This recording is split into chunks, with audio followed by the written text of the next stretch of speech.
সাতক্ষীরার কলরোয়ায় শেখ হাসিনার গাড়িবহরে হামলার মিথ্যে মামলায় ৭০ বছরের সাজাপ্রাপ্ত হয়ে ৪ বছর কারাভোগের পর নিজ জন্মস্থানে ফিরেছেন সাতক্ষীরা ১ আসনের সাবেক এমপি ও বিএনপির কেন্দ্রীয় নেতা হাবিবুল ইসলাম হাবিব। তার আগমনকে ঘিরে জনতার ঢল নেমেছে সাতক্ষীরায়।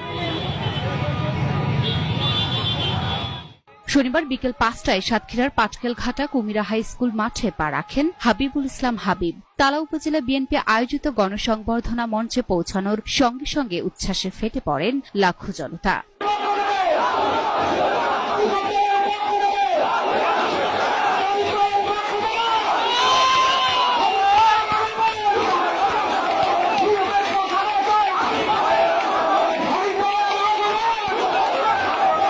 বিএনপির এই নেতার আগমনকে ঘিরে ছিল নানা আয়োজন। সড়কে নির্মাণ করা হয় শত শত তোরণ, ব্যানার ফেস্টুনে ভরা ছিল মহাসড়ক ও অলিগলি। এ সময় প্রিয় নেতাকে এক পলক দেখার জন্য পাটকেলঘাটা বলফিল্ড থেকে